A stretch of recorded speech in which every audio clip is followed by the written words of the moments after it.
جناب اعلیٰ آج کا میرا موضوع ملت کا جو واسطہ ہے محمد علی جناح ہے، ملت ہے جسم روح ہے محمد علی جناح۔ جناب اعلیٰ جیسا کہ آپ سب جانتے ہیں قائد اعظم رحمۃ اللہ علیہ آسمانی سیاست کے وہ روشن ستارے ہیں جو 72 سال تک برے صغیر میں طلوع رہے اور آج پاکستان کی صورت میں پورے عالم کو منور کر رہے ہیں۔ جناب اعلیٰ میرے قائد اعظم رحمۃ اللہ علیہ بچپن سے ہی امت مسلمہ کے غم خوار تھے، لیکن کسی کو کیا پتا تھا یہ بچہ بڑا ہو کر اپنی ملت کی ڈوبی ہوئی کشتی کو منزل مقصود تک لے کر جائے گا، اور کسی کو کیا پتا تھا یہ بدعنوانوں کا احتساب کرے گا جو اسلام کے نام لیواؤں کو 2 صدیوں سے غلامی کی چکی میں پس رہے ہیں۔ اب اندھیروں کا تسلس ہے یہاں روشنی بن کر گزرنا ہے میرے قائد میں۔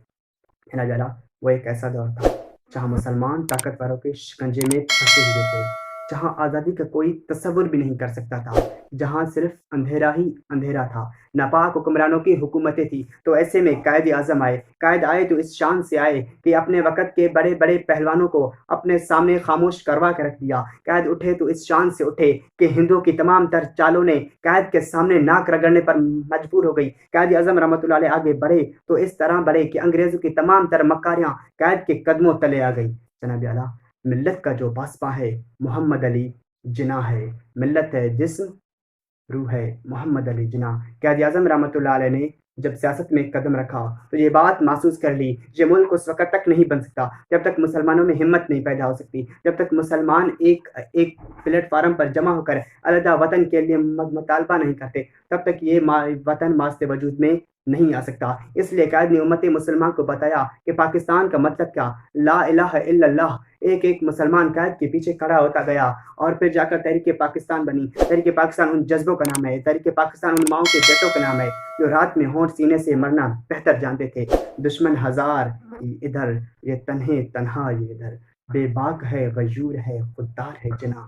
جناب اعلیٰ قائد اعظم رحمۃ اللہ علیہ کے اندر وہ تمام خصوصیات موجود تھی جو ایک عظیم رہنما کے اندر ہونی چاہیے۔ ایک مرتبہ کسی نے قائد اعظم سے پوچھا، آپ نے پاکستان تو بنا لیا، اس میں دستور کون سا ہوگا؟ قائد نے بولا کہ پاکستان بنانا قائد کا کام ہے، دستور اس میں وہی ہوگا جو 1400 سال پہلے جناب محمد رسول اللہ صلی اللہ علیہ وسلم دے کر گئے ہیں۔